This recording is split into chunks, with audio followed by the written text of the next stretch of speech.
You're listening to Mental Health Unmuted, grabbing the aux. Mental Health Unmuted is a growing community of young adult and youth leaders in Illinois with an interest in mental health. And this is the podcast, brought to you by NAMI Illinois, the National Alliance on Mental Illness Illinois State Organization. This podcast features conversations with the Mental Health Unmuted work group, with guests and spotlights on topics that matter to us.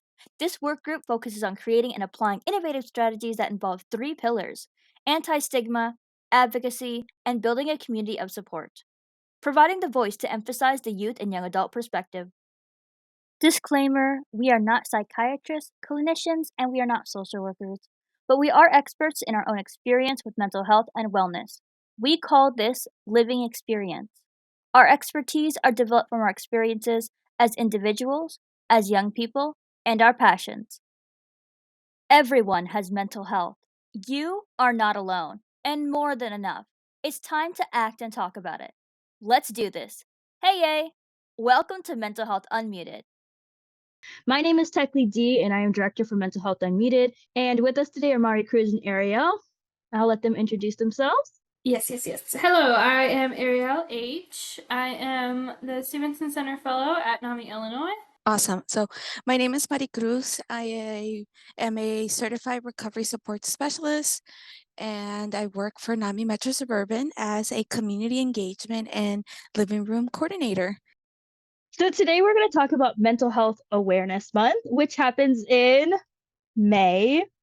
And we're so excited for this because in May in the United States, we acknowledge that May is Mental Health Awareness Month. Quick intro to what Mental Health Awareness Month is. In 1949, Mental Health America launched Mental Health Awareness Week, which eventually developed into Mental Health Awareness Month. Since then, it has been a month of advocacy, emphasizing the importance of mental health, eliminating stigma, and addressing the issues faced by individuals with mental health conditions and their families. And we're just going to have an open conversation about what Mental Health Month is, mental health awareness, and Arielle and Maricruz are welcome to jump in at any time because that's what Mental Health Unmuted is. It's unmuting. So how do we feel about Mental Health Awareness Month? Yeah, I can start. So when I think of mental health awareness, I'm thinking of that action of discussing about mental health. As someone who is a peer specialist, we're constantly talking about it. So for me, I associate awareness now as not just talking about it, but doing something about it. So what can I do in my role as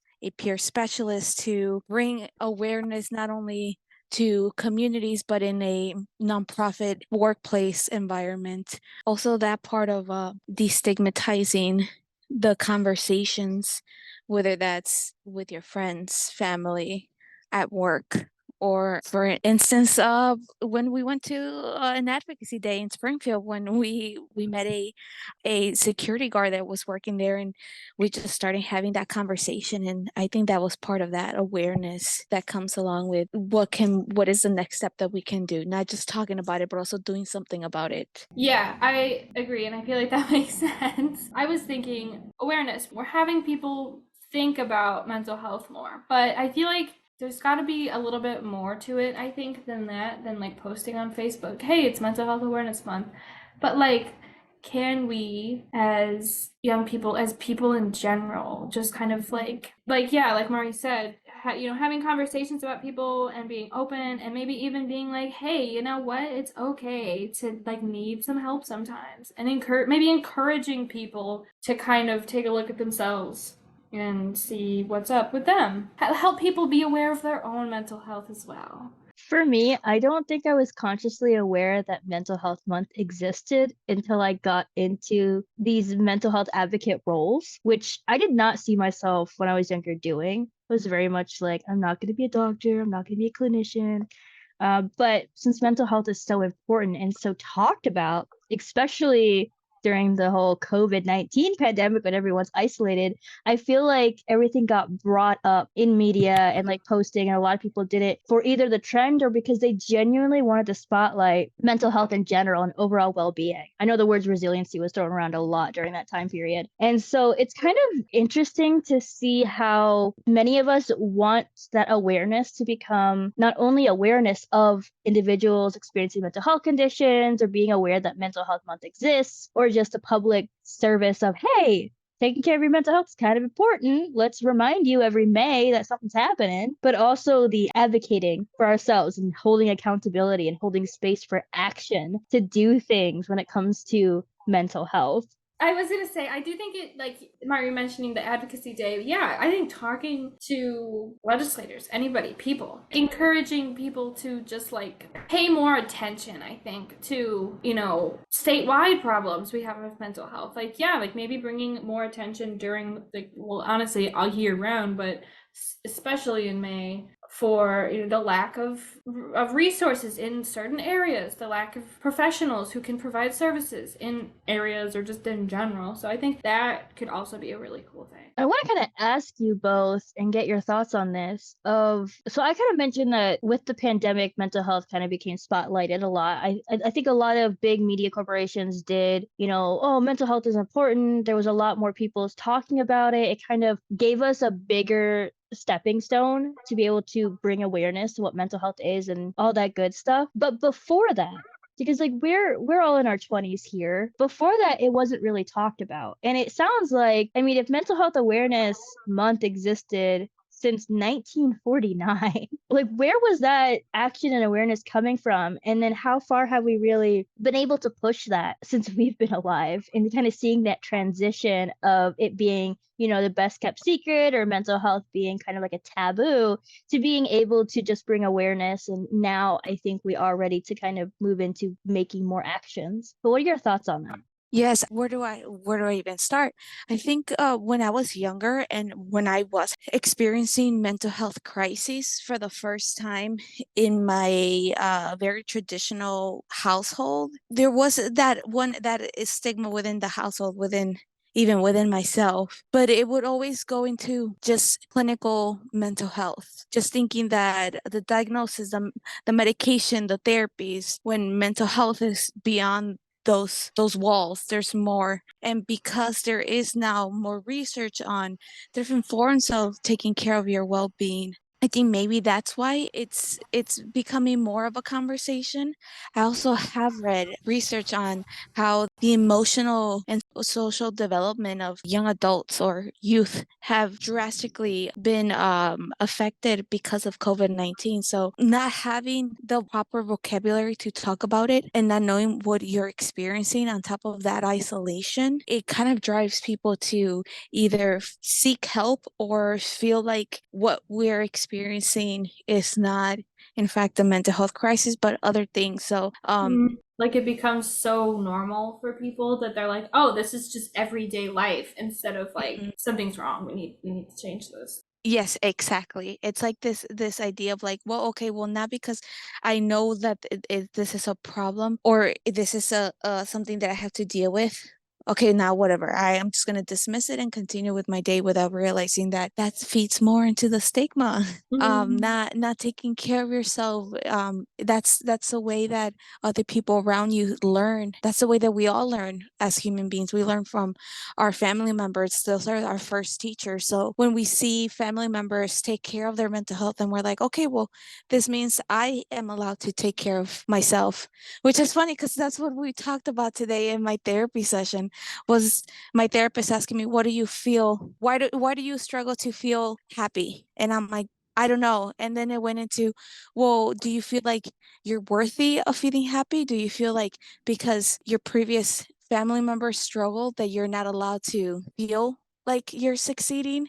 And that goes into then that stigma of like, well, just that cycle. So I think those are my little two cents that I can offer for this question. I was going to mention that I wonder, and I get a little worried that the conversation around topics like mental health, I feel like the people who are parts of those conversations and listening is one group of people. And that is great and that is wonderful. But how can we reach out and make sure people who don't think mental health is real or don't think that they have mental health, how do we teach them and reach them if we're just posting to our Facebook page and we're like, oh, mental health awareness month, like make people aware, they're not following mental health organizations if they don't, you know what I mean? So and I don't think there is a good answer. That's what I get worried about. And like what Teklii said, saying about how she hadn't really been super conscious of Mental Health Awareness Month being a month until having mental health advocate roles. And same here. I didn't really even know it was a thing until I like got to NAMI, right? But I do think it's wild that it's been around since 1949 and there's still so much stigma and like it's still not perfect, and it's considerably better than I imagine, than in the 50s. But even in the early 2000s, that's still 50 years later from the start of Mental Health Awareness Month, and we were not in a good place in the early 2000s. When you said early 2000s, all I could think is like even like how artists were being treated on in media while they're experiencing a mental health crisis. Real, actually, yeah, I Like didn't even see that part. That's so all true. I yeah, I was thinking like my girl Britney, you know? My girl Yeah. Britney. Just like people actually experiencing these traumatic events on live television, and rather than understanding, hey, maybe we need to shut this down. That's They're the like, way that they oh, were. good, let's get more views. Mm-hmm. Yeah. It's kind of weird to think about that all happened like early 2000s was literally just 20 years ago. Like it's literally almost as old as we are, and it's changed so drastically of how we view that now we're getting all these documentaries about it, and we're getting all these people being able to actually talk about their experiences. Yeah. I wonder how what do we have any like recent examples of like celebrities having like mental health crises like in the public eye and we're like, "Oh my God." Do we have that same reaction? Like not us as like individuals, but as a whole? So when you said that, all I could think about was I don't know how deep y'all are into the YouTube sphere. I am definitely a YouTube kid. I grew Oh up on yeah. YouTube. I am digged in. There was I think last year a YouTuber that was on TikTok. I don't know if y'all know about her. Her name is Gabby Hanna, and she was experiencing a psychotic episode on live TikTok. People were Oh, commenting, and it was because it was a psychotic episode that really dove into spiritual conversations. People were reacting horribly. Like there was that part of the of social media being like, yo, like this woman is clearly not doing okay, and like they need to like go check up on her. And then there was the other side of the internet that was like, oh, this is funny, ha ha ha, like this is what she deserves, X, Y, and Z. And then people actually going into her house knowing that she is not doing well, posing as some religious spiritual figure because she was experiencing this manic episode. Yeah, wow. it was mind blowing. I did not know about that. I do know who Gabby Hanna is. But that checks out in terms of like society and people on the internet, especially. So do you think we can agree that mental health awareness is still needed, Oh considering yeah. how people still react to, Yeah. I almost want to say, common occurrence of emotional expression? Because even if you're watching simple shows where someone's just like, they talk about or they experience like anger, especially in reality TV, it's propelled into something horrible. And it's like that person's experiencing a pretty common and regular reaction. And then you Yeah. jump to individuals who are experiencing like manic episodes that are being captured or shared on YouTube. And it's like, why everyone in the comment section is being so judgmental over it. Yeah, I agree. I mean, yes, 100% we still need mental health awareness. And I think I saw a TikTok of somebody, like, I feel like it was like a train in New York City or something. And someone was having, a mental health crisis on the train. And then so someone was recording this, which I have weird feelings about, like, people just like full on recording other people. So, anyways, they're recording this and then they're kind of like talking about the woman who's like near this man having an episode, I guess. And people are like, "Oh my God, I feel so bad for her," blah blah blah blah. And then she stitches the video to talk and be like, yeah, I was fine. I was like aware of my situation, but like, why aren't we talking about how this man needs help and no one cares? You know what I mean? And like, I agree. Like, people I don't think have sympathy or empathy for people having public mental health crises, and all we do is look away or video them and then talk about it on the internet and laugh, and that's not cool. I have this weird peeve about the use of resources. So something that you mentioned was, why are these people not talking about, somebody having a mental health crisis, and why is no one sharing information on, like, well, what do you do if that happens? What occurs? Like nobody talks about that stuff. They just talk about it actually happening. And I have this peeve about resources because, I work with NAMI, and a lot of times people don't realize that our organization is resource based, and getting that information out is what we are challenged to do. Like, that's what we're trying to do. But at the same time, people don't know how to use those resources, and those resources also have limitations on who they can help. And that always bothers me. Like, on one hand, it's great that we have all of these resources to share, and on the other hand, these resources, these nonprofits, these agencies also have limitations on how they can assist, the general public.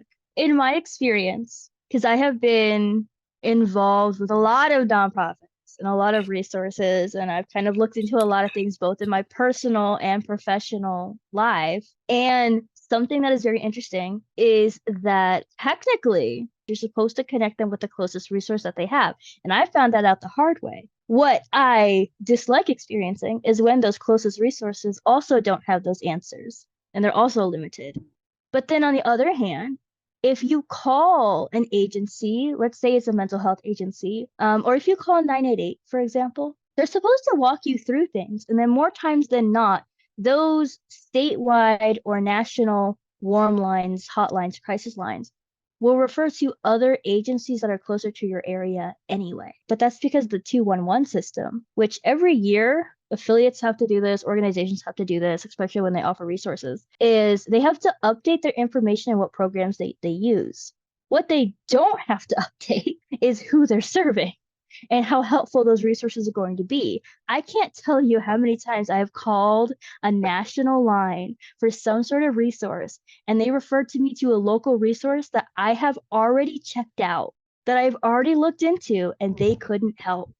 And I Wow. hate that cycle that we have both been supportive of, because it's great that we have all these national phone numbers, these warm lines, these crisis lines. I think the fact that they are out there and reachable is great. The problem is when they try to just say, hey, here's the resource closest to you, and you've already tried. And that's like a big, just personal irking peeve of mine, is the fact that we don't have a supportive structure for when it comes to call-ins and the resources that are not available at those different levels. But isn't that also why we need more like mental health awareness and resources that are available to the public? There's so many people and so many agencies that they all want to create a guide, but then keeping that guide up to date is so challenging. But again, the 211 system isn't as helpful because the individual agencies have to go in and update their information once a year at minimum. And even then, they might not have that knowledge that you as a consumer or someone in crisis needs at that time.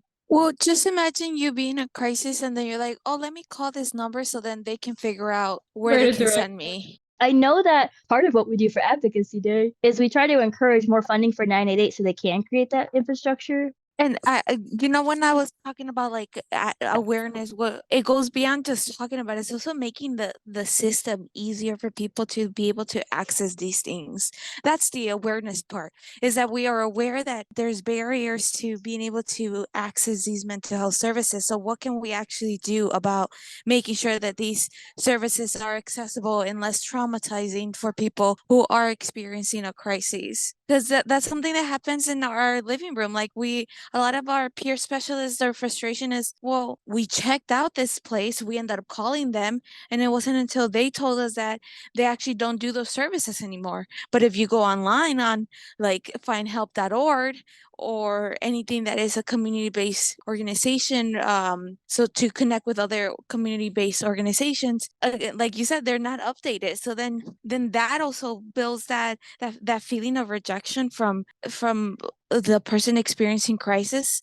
I know one time one of my doctors was like, your problems are just a little too much for me to be able to help you with.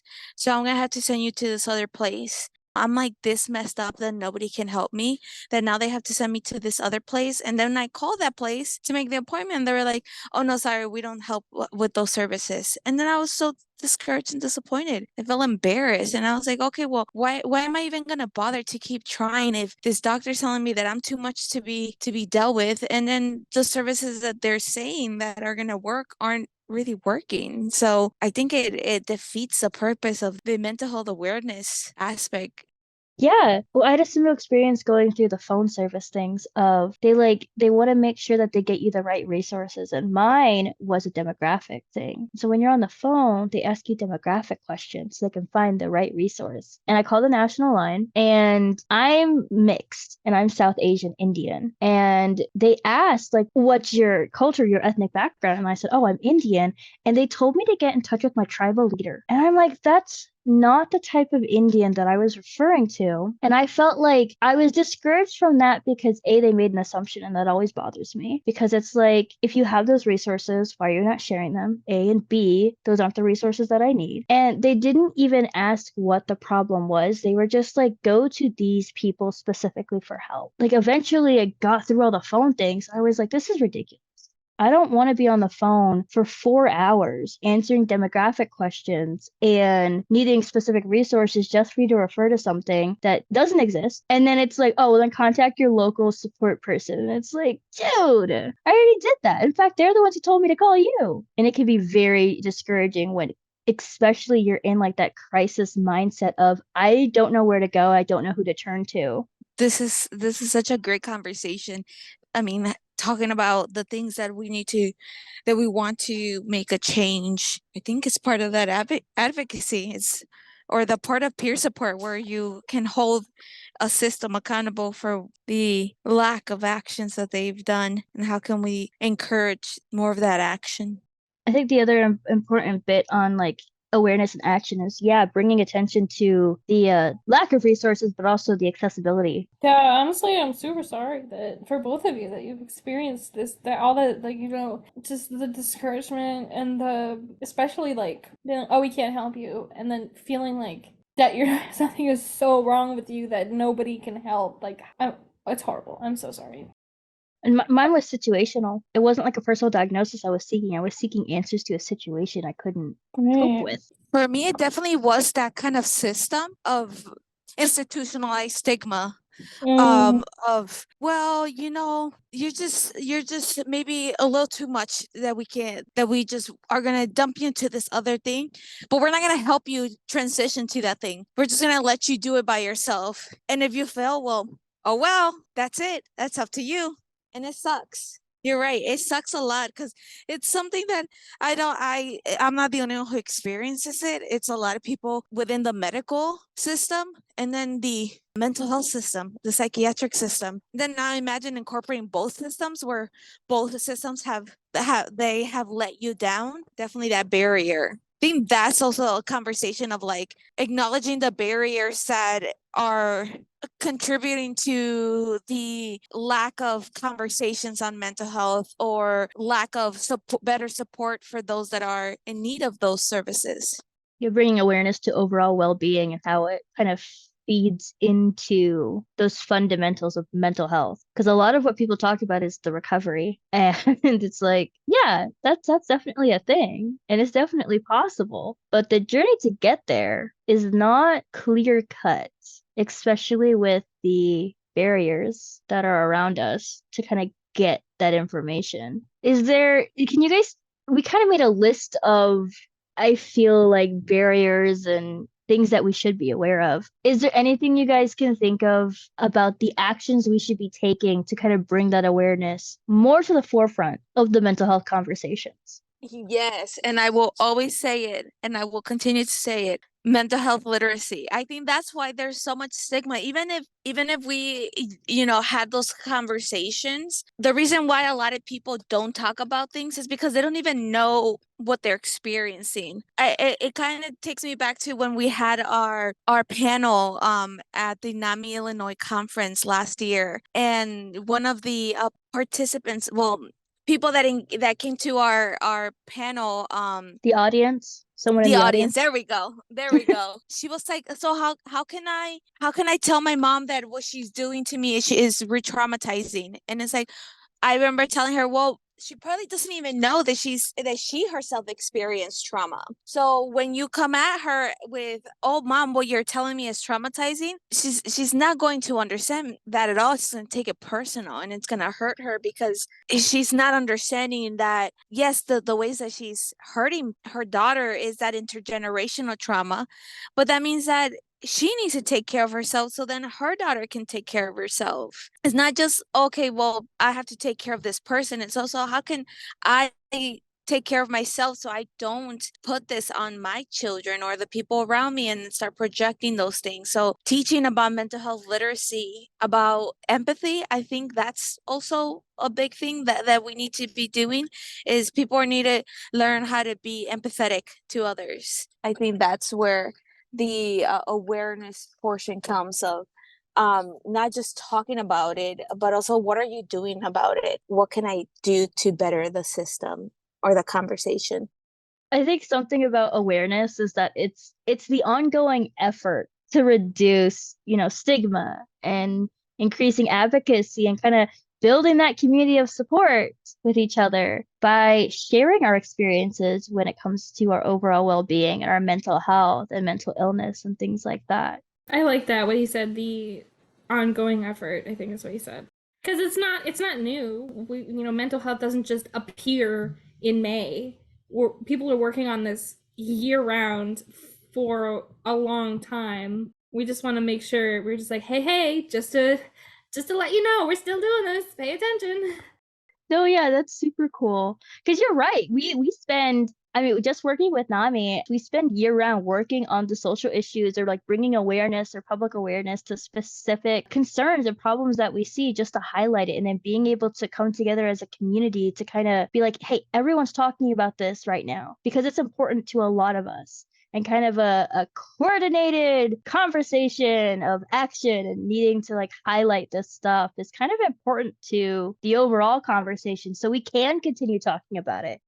As we near the end of the episode, I appreciate everyone sharing their stories. And are there any like wrapping up thoughts that you all have about mental health awareness and what we can be doing to help support or do things for this entire month?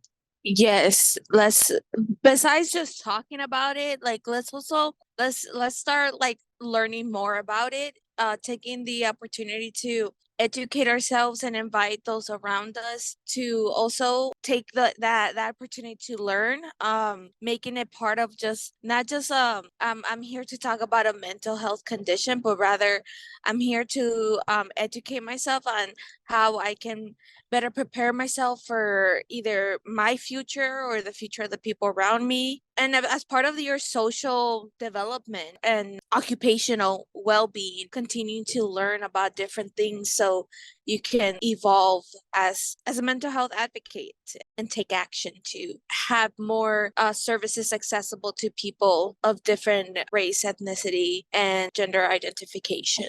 When I think of awareness, I think of peer support, and that part of advocacy goes into not just, saying, "Hey, this is what I have," but also, "Hey, these are the needs that I have, and that I've understand that other people in my community are also in need, and I'm going to talk about it. And I'm going to make some noise, and I'm going to make myself present to let you know that I care and that I care that other people are in need of those things."